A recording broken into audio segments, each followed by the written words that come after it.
Alright, today's lesson is lesson number 65. We're going to be talking about expanding and contracting logarithms. So expanding means that we're going to be kind of pulling them apart. We want them to be longer. And then contracting is kind of putting them back together. So we're looking to create just one log. Okay, and sometimes it will say condense here instead of contract. Okay, that means the same thing. So condense is also to make it smaller.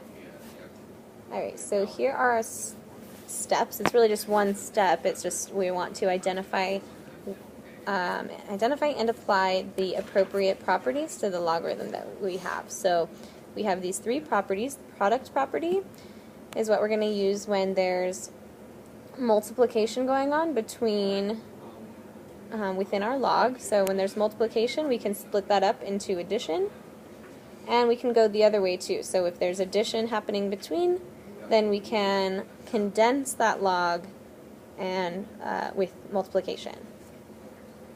Okay, and then similarly we have the quotient property, which deals with division and subtraction. Okay, division goes with subtraction. And then the power property says that if we have an exponent within our log, we can pull it out in front. Okay, so if whatever is within the logarithm has the same exponent, we can pull it down in front and to where it's just being multiplied. Okay, so there's like multiplication happening there. Okay.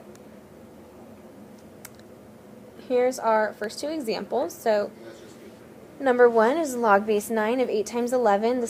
These problems are asking me to expand. So I see that I have a product going on. I know that I can expand a logarithm using the product property. So this will turn into log base 9 of 8 times 11. I can split that up over addition so that I have log base 9 of 8 plus log base 9 of 11. Okay, then for number 2, I see that I have a quotient and a power. So first thing I'm going to do is remember, I'll think back to my exponent rules, where if I have a fraction raised to a power, I want to bring that power into each of those. So I raise the numerator to the third power and the denominator to the third power. Okay, so now I have a log with a base and a quotient, so I'm going to split that up. I'll expand it using the quotient property. So I have log base 4 of u cubed minus log base 4 of v cubed. And these are just, I have a power here in each of these, so I can expand farther by using the power property to pull that 3 down in front. So the first term becomes 3 times log base 4 of u, and the second term becomes 3 times log base 4 of v. Okay, moving on, number 3. Number 3, I have log base 7 of x divided by y.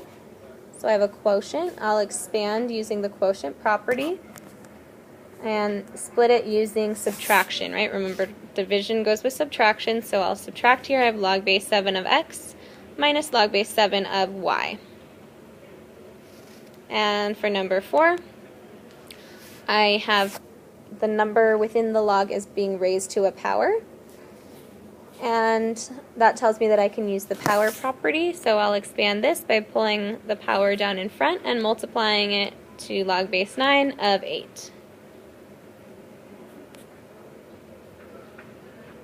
Just make sure that you're writing these examples down, write the original problem and the answer. These are kind of quick problems here, but make sure you write both the original and the solution so that you can see how we switch between them. Okay, the next examples are asking to condense, so we're going to put these together. It's important that I have the same base. So number 5, if I look, it looks like I don't have a base, but remember the kind of invisible base, or for our common log, is base 10.